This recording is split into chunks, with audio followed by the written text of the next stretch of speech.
Amigos, você aí, que é um praticante do direito, um militante da seara jurídica, eu te pergunto, as medidas protetivas de urgência decretadas aí no âmbito da Lei Maria da Penha em favor da mulher, elas podem subsistir após a sentença?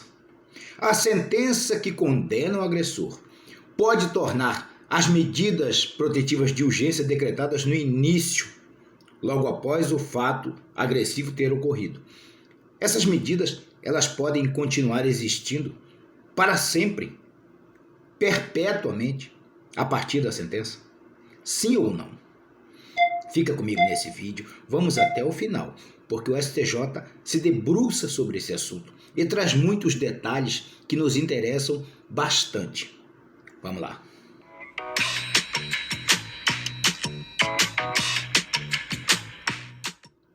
Na prática, o caso concreto é o seguinte: marido e mulher que viviam lá juntos, o marido ameaçou a mulher.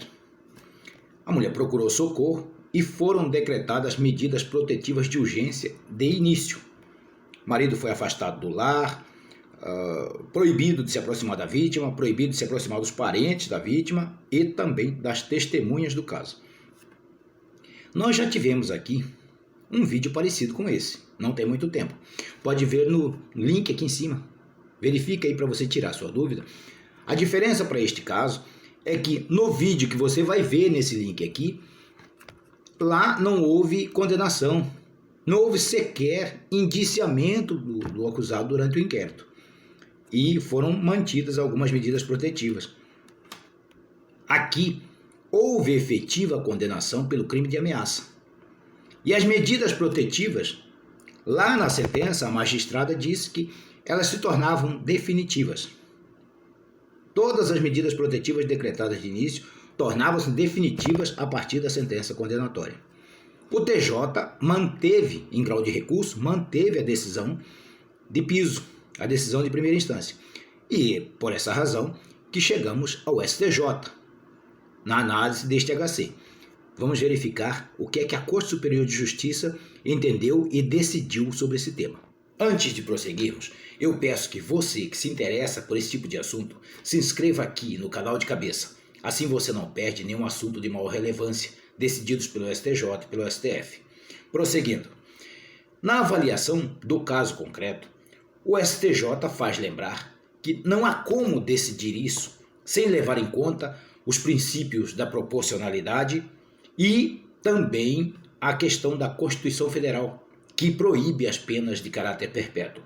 Veja, a Corte entende que não é proporcional que uma sentença constritiva que proíbe o acusado ou sentenciado de algumas coisas, de sua liberdade de ir e vir, de estar e permanecer em determinado lugar, ele fica proibido para sempre, sem que tenha motivo que justifique essa proibição. Tem que lembrar, ainda segundo o STJ, que as medidas protetivas de urgência, elas são cautelares. Elas não são sentença. Elas são medidas cautelares. Elas só podem existir enquanto existirem os motivos que justificaram a sua existência. Não pode ela persistir no tempo enquanto esses motivos que a justificaram não mais subsistem. Entendemos essa situação? Veja só. Ainda tem a Constituição, lá no artigo 5º, inciso 47, a linha B. Pode ver aqui do meu lado. Você vai ver aí que ela proíbe, fica proibida a aplicação de penas de caráter perpétuo. Então, a Constituição proíbe, os princípios analisados e mantidos pela Corte Superior de Justiça também proíbem. A sentença está em rota de colisão com princípios, com a Constituição, e nós vamos ver que isso não encerra o assunto. Ainda tem o Código de Processo Penal, que também é contrariado por essa sentença. O STJ trouxe à baila o artigo 316, parágrafo único do Código de Processo Penal. Você vai ver aqui do meu lado, veja só. Ele vai falar quanto à prisão preventiva, a segregação preventiva. E vai dizer lá no parágrafo único, que não existia na redação original do Código de Processo Penal, ele foi incluído em 2019, recente, 2019, pela Lei 13.964. Ele foi incluído para dizer o seguinte: quanto à prisão preventiva, ela deve ser avaliada, analisada pelo magistrado de ofício a cada 90 dias, para verificar se existem ainda os motivos que determinaram a prisão. Se eles não existirem mais esses motivos, a prisão deve ser revogada pelo magistrado de ofício, sem que ninguém peça.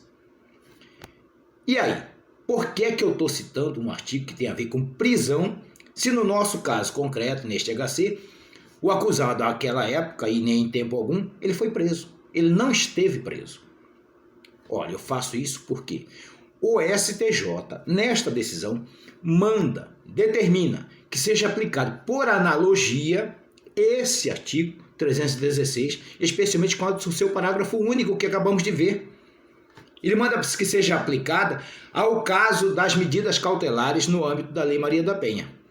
Isso quer dizer que, aplicada uma medida cautelar, o magistrado deve avaliar se essa medida cautelar ela deve persistir ou deve ser revogada, sempre de forma fundamentada, a cada 90 dias. Se o magistrado não fizer isso, a medida cautelar se torna ilegal. Lógico, aí a ser combatida por habeas corpus. Então, veja, existem regras que estão no STJ e você precisa acompanhar isso. É importante. Fiquemos atentos a esses prazos quanto às cautelares, quanto às prisões preventivas, às prisões cautelares. Mantenha o seu foco. Reveja os nossos vídeos, tire sua dúvida, deixe seu comentário aqui embaixo. Se gostar do vídeo, deixe também o seu like. Bons estudos e até o próximo vídeo.